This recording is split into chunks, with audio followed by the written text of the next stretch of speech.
Imagine boarding a plane anticipating a typical flight when it started acting strangely. A quiet force is pulling the jet toward tragedy without an explosion or evident breakdown. In real life, 152 lives were at risk. What may lead a plane to crash without warning? Fearsome and unseen force no one on board could see, hear, or foresee. Why you should watch until the end. In this video, we will unearth the terrifying real tale of a flight that came dangerously close to becoming a disaster, all because of an adversary that was not visible to the pilot. This force was what exactly? In what ways did the pilots put up a fight?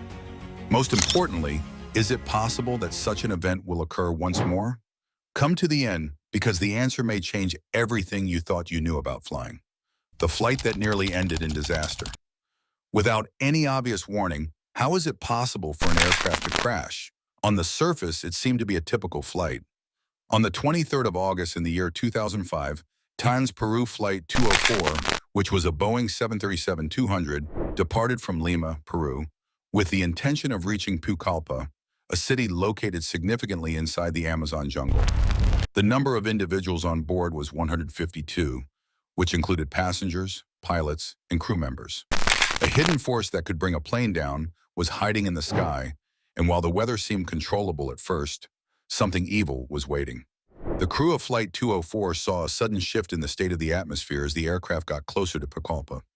Even though the sky seemed to be gloomy, the change was not an uncommon occurrence in this location. The true threat was not readily apparent. Rather, it was developing all around them. An unseen killer, the microburst. What the pilots didn't know was that they were flying straight into a microburst. Microbursts are abrupt, intense downdrafts of air that crash toward the Earth and spread out horizontally at fast speeds. The atmosphere can contain microbursts. One of the most hazardous meteorological phenomena in the aviation industry is the virtually undetectable nature of microbursts. It only took a few seconds for the pilots of Flight 204 to lose control of the aircraft. The microburst generated wind shear, which caused the aircraft to be driven downward, speeding its fall to a degree that was much beyond what was considered safe. In addition to the engine struggling, the control yokes were almost completely unresponsive, and the Earth was getting closer and closer at an alarming rate. The fight to save 152 lives. Within the cockpit, the pilots were furiously pulling up in an attempt to restore their altitude. The microburst, on the other hand, was completely unrelenting, and it pushed the aircraft down with greater power than the engines were able to resist. When the aircraft started rapidly shaking, passengers began screaming, and the pilots had just a few seconds to respond to the situation. If they failed to regain control of the situation, they would crash into the dense bush at full speed. In a desperate attempt, the crew exerted maximum thrust to avoid the potentially fatal downdraft. On the other hand, the power of nature was too great. Flight 204 was in the process of crashing. The crash. How did 58 people survive a plane crash that seemed unsurvivable? At 3:09 p.m., the airplane crashed into a marshy region that was located only a short distance away from the runway at Pucallpa Airport.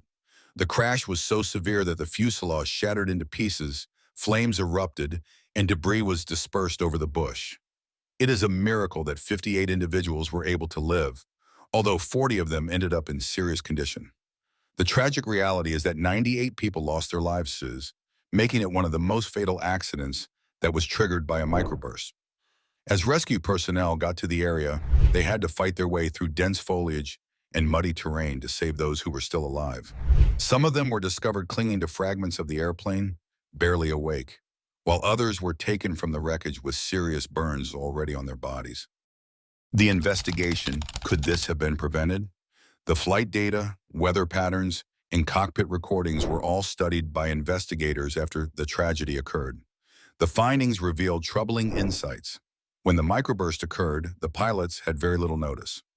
In contrast to contemporary aircraft, the Boeing 737-200 did not equip itself with a sophisticated wind shear detecting system. The aircraft found itself trapped in an ideal storm. There was a confluence of factors that made recovery extremely difficult, including low altitude, high-speed downdraft, and limited sight. In virtually all cases, microbursts are not noticeable. Microbursts, in contrast to storms and turbulence, do not have a prominent visual presence on radar. The fact that they can arise and vanish in just seconds makes them one of the most unexpected killers in the aviation industry. This incident, like numerous others before it, underscored the need for improved wind shear detection equipment.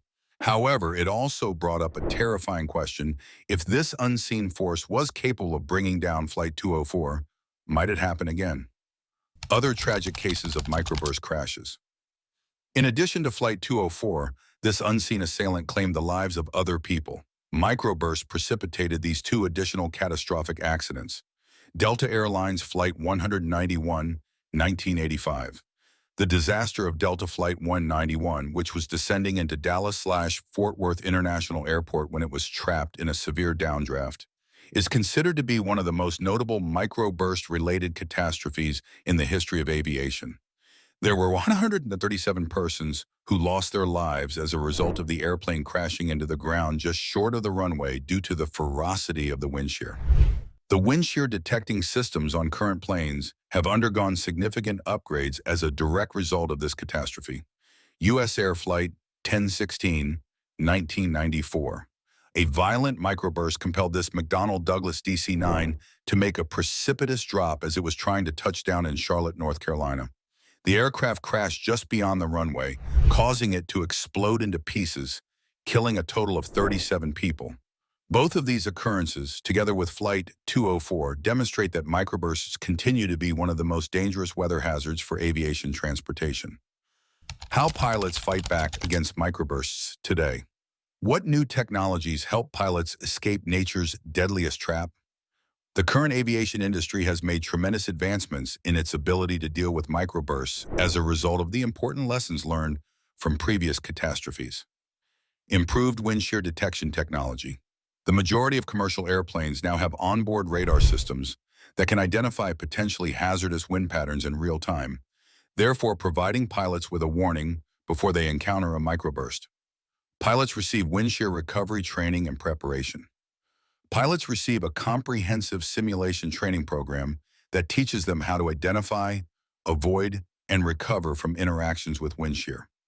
Airports have enhanced their monitoring of the weather.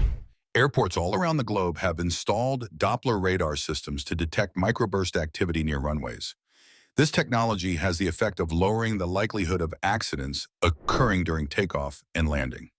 Nevertheless, despite these developments, microbursts continue to include an element of uncertainty. Despite the fact that pilots continue to exercise vigilance, the danger can never be prevented entirely. In conclusion, a few hundred feet lower, Flight 204's pilots would have crashed into the woods at full speed, killing everyone, just seconds away from total destruction. This tale chills us. Nature may surprise even the most modern aircraft. The unseen force that almost murdered 152 people is waiting on the next unwary aircraft. Like, share, and subscribe for more. And